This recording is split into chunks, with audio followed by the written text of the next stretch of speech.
Olá, meu querido, olá, minha querida, graça e paz. Que bom que você está aqui comigo novamente, mais um episódio do Meditar, esse espaço criado para falarmos um pouquinho sobre prática cristã e alguns temas que entendemos que são relevantes para a nossa vida, são importantes, alguns temas profundos, com uma implicação um pouco mais profunda, mas a gente tem esse espaço aqui de 15 minutos para poder falar um pouquinho sobre isso. Hoje a gente vai tratar sobre um tema que é vidas relevantes. Mas antes de avançar nele, eu peço que você dê um pause, vai lá, dá um gostei e compartilhe esse vídeo com alguém, porque fazendo isso, as redes vão nos ajudar a tornar o nosso conteúdo mais relevante e enviar isso para mais pessoas.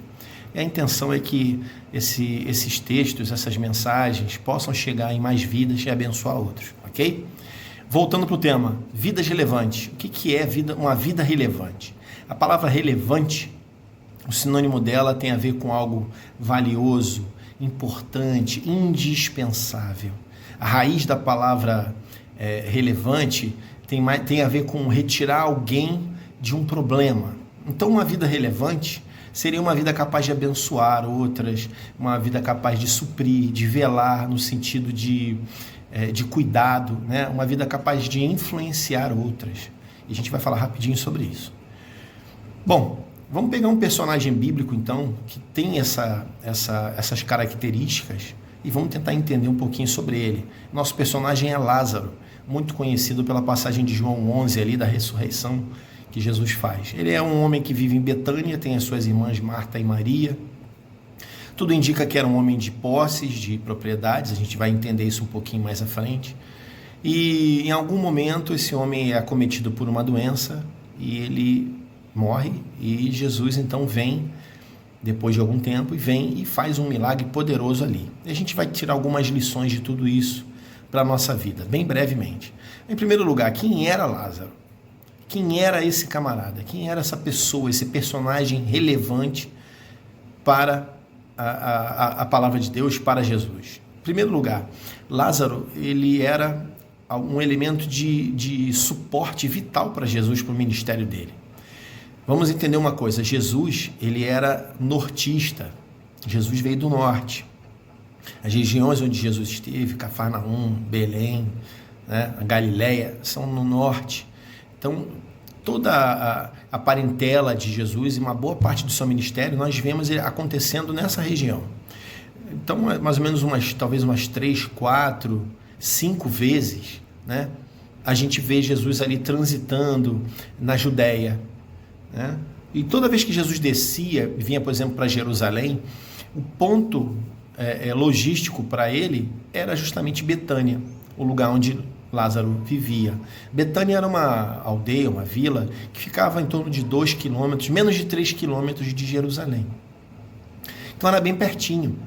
E Jesus, toda vez que precisava estar em Jerusalém, quando você vai ver Jesus no templo, ou Jesus transitando por aquelas regiões ali, Jesus sempre se sediava naquela base que ele tinha, que era Betânia. Você vai ver isso várias vezes na Escritura. Se você fizer um exame mais minucioso, você vai ver Jesus passando por ali. Então, Lázaro, ele é esse amigo. Ele é esse a quem Jesus amava, como tanto Marta quanto Maria fazem questão de ressaltar, né? Lázaro era esse homem relevante porque ele era a base logística do ministério de Jesus na Judéia. Então, toda vez que Jesus estava ali embaixo, ele precisava desse suporte, né? Então, vamos pensar o seguinte, vamos pensar em termos práticos aí, né? Parece uma coisa simples que a gente está falando, mas você imagina Jesus precisar transitar num lugar onde ele não tem parentes, ele não tem amigos, não tem familiares ali. Então ele tem que se sediar em algum lugar. E aí você imagina, se colocando no lugar de Lázaro, você imagina você receber Jesus na sua casa. É uma beleza, né? Apesar de que Jesus não tinha dia nem hora para aparecer. Mas agora você imagina Jesus fazendo isso, e geralmente ele fazia isso no mínimo com 12 pessoas a mais. Era Jesus e mais 12. Então você pensa o seguinte, na sua casa, como é que seria? Se eu falasse para você, você teria um espaço para receber Jesus aí? Com certeza. Nem que você dormisse em pé, né? Mas você ia dar a tua cama, você ia arrumar um lugar para Jesus. Mas se fosse com mais 12, como é que ia ser? Então você pensa a questão de hospedagem, alimentação para esse pessoal todo, banho, né? Banheiro, as coisas mais básicas. Você imagina multiplicando isso aí por 12 pessoas. Então assim, e Jesus não tinha hora, ele podia aparecer com 12, como poderia aparecer com 2.000 ali em volta. E como é que seria? Então Lázaro, ele era essa pessoa que dava esse suporte, esse apoio, né? Logístico, que era fundamental. Mas, queridos, esse era Lázaro, né? Esse era o amigo de Jesus. Mas o amigo de Jesus também adoece, também enfraquece, e também morre. Então, a primeira coisa que eu quero citar aqui é que pessoas relevantes para Jesus também podem morrer, né? Pessoas relevantes para Jesus também podem morrer. A Bíblia não diz o que aconteceu com Lázaro, que tipo de doença ele teve, se aquilo foi de repente, se aquilo ali ele já estava doente. A gente não sabe, a gente só sabe que ele ficou doente, aquilo foi piorando, né? As irmãs de Jesus mandaram chamar Jesus até que chegou num ponto em que ele morreu. Essa pessoa estratégica para o ministério de Jesus, ela simplesmente morreu. O homem de confiança do Senhor morreu, né? É óbvio que Jesus tinha outras pessoas estratégicas. Ele tinha Nicodemos, né? Ele tinha José de Arimateia, né? Mas Lázaro era especial. José de Arimateia era um político, né? Nicodemos era um sacerdote. Mas aí, o que acontece? Eu me lembro de ver Nicodemos vindo à casa de Jesus, ao lugar onde Jesus estava. Mas eu nunca vi o contrário, Jesus indo até a casa de Nicodemos, né? Olha que coisa interessante. Então, vamos para o segundo ponto. No primeiro ponto, a gente viu que pessoas relevantes para Jesus também podem morrer. No segundo ponto, que eu quero que você pense, é que no processo da morte, a decomposição é rápida. Queridos, 12 horas depois da morte, isso aí dá um Google aí que você vai descobrir isso fácil. 12 horas depois da morte, né, o odor começa a exalar. Porque no nosso organismo, né, principalmente na região gastrointestinal, todo lugar onde há material orgânico, alimento, né, as bactérias começam ali a acelerar a decomposição desse material. Então começa a exalar cheiro forte. E se tem uma coisa para feder, igual carniça, é o cadáver humano, muito mais que o do animal. Não me pergunte por quê. Existem hormônios, né, como a cadaverina e outros, que eles começam a processar, justamente entrar em atividade após o processo de morte. Então isso vai gerando gases, a pessoa vai inchando, e aquilo é aquela coisa horrorosa que a gente já sabe. E aí, queridos, não adianta banho, não adianta perfume, não tem nada que possa disfarçar o cheiro, né? Em pouco tempo, o cheiro é terrível. Eu quero que você pense o seguinte: enquanto a santificação é um processo lento e demorado, a degradação é rápida, né? Na santificação, você precisa, diferente da pureza, né? Na pureza, a gente retira de nós tudo aquilo que é contaminante. São mudanças de hábitos, são práticas, relacionamentos, etc, etc. Não vou tratar disso aqui.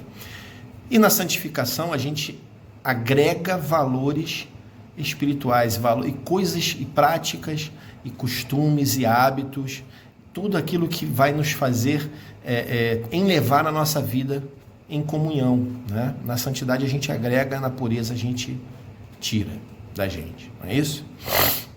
Então, a gente vê isso com um exemplo com metal. Quando você quer apurar aquele metal, você coloca ele no fogo e tudo aquilo que não é diferente, é contaminante, vai ser tirado, né? Para que aquele metal fique puro. Então lá está o amigo de Jesus, né? Morto. E o que acontece? Ele está ali fechado numa sepultura e fedendo. Esse é o cara que fez muito pelo reino de Deus, que serviu às mesas, que serviu a Jesus, a pessoa que tanto ajudou o Senhor, a pessoa relevante que agora está fechada num recinto e fedendo. Então, talvez as pessoas no começo não sentiam, mas com o passar do tempo, eu quero que você pense isso numa estratégia espiritual. Pessoas que já foram relevantes, que já tiveram na comunhão, que já estiveram próximas, que já foram muito mais, e que simplesmente agora pararam. Eu quero que você pense sobre você e faça uma análise da tua própria vida, né? Você que já foi estratégico, ou muito mais estratégico para o ministério, né? Você que já serviu, ou que já fez muito mais pela obra de Deus. Há quanto tempo faz que você deixou de ser uma pessoa relevante? Há quanto tempo que faz que você deixou de servir? Pensa o seguinte: mas eu não sei fazer muita coisa, eu ficava sempre na porta. Tá, você continua fazendo isso? Não. Então você está morto, está fedendo, porque Deus usava você naquilo que Ele te colocou. A função de Lázaro era suporte logístico para o ministério de Jesus, não era pregar, não era anunciar, não era fazer nada. A função dele era basear todo o suporte que Jesus precisasse para que Jesus pudesse fazer o seu ministério. Então, talvez o teu ministério, aquilo que você fazia, que você julga irrelevante, mas eu dava um tabuleiro de salgado para a cantina. Você continua fazendo isso? Não. Então você está morto e fedendo. Mas eu ajudava, sei lá, eu vinha para as reuniões de oração, eu vinha para a oração. Não vem mais? Parou. Então você está como Lázaro, morto e cheirando mal. Há quanto tempo Deus não pode mais contar com você estrategicamente para aquilo que você era relevante? Você acha que Dorcas, que teve inclusive o seu nome registrado no texto sagrado, na Bíblia, aqui Dorcas, chegou lá como? Fazendo ali o seu tricô, o seu crochêzinho, as suas coisinhas. Quem é que olhava para aquela mulher? Mas ela era relevante para o ministério e foi parar aqui na Escritura. Aquilo que você julga que era irrelevante, você fazia para Deus. E se Ele não mandou você parar, você parou por si mesmo, você está como Lázaro.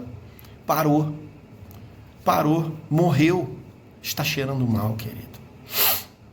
Quanto tempo Deus deixou de contar com você, filho de Deus, filha de Deus? Há quanto tempo o Senhor não conta contigo? Há quanto tempo as pessoas perto de você deixaram de perceber Cristo? Você lembra que antigamente você não precisava falar que era cristão? Talvez aconteça isso com você. Você lembra? As pessoas já sabiam que você era meio diferente, meio esquisita, meio esquisito, né?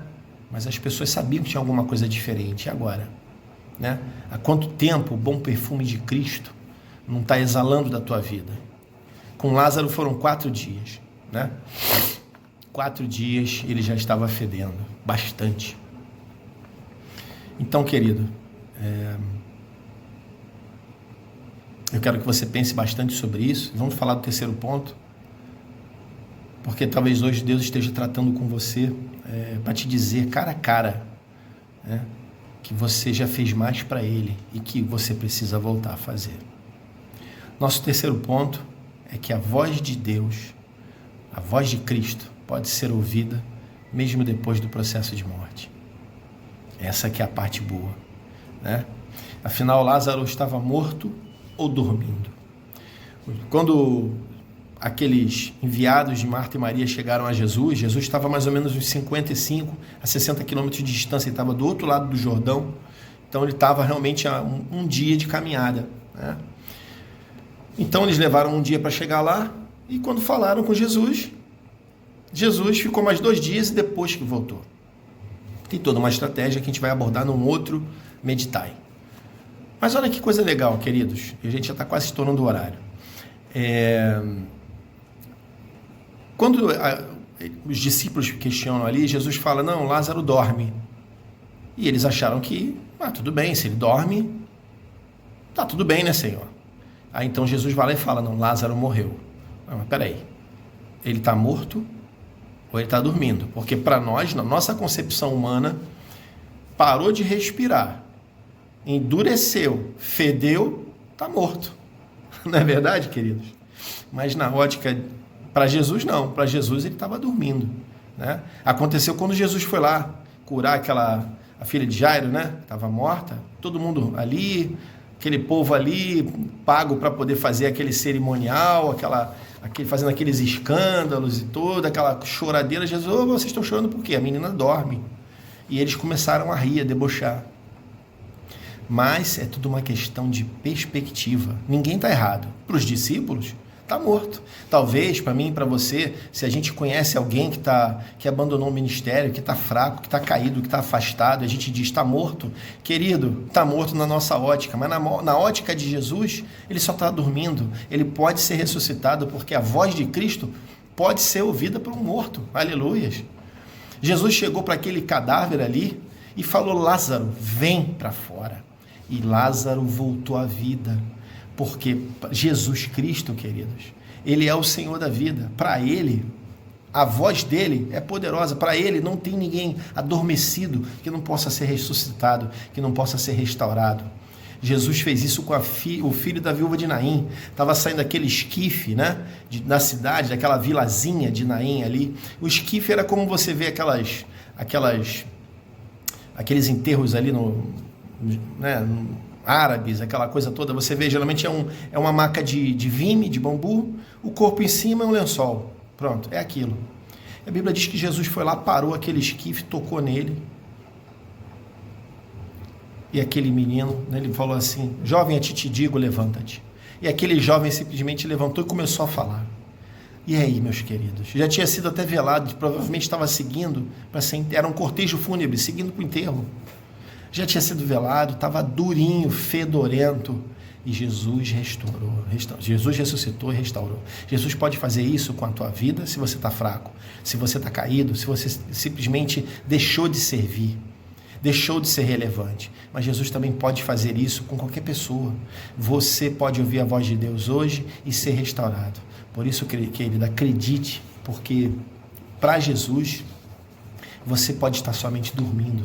Confie nele, a voz dele é poderosa para restaurar a tua vida, restaurar o teu ministério, restaurar a tua relevância e te fazer um personagem fundamental, imprescindível, valioso e importante para o reino de Deus. Deus te abençoe.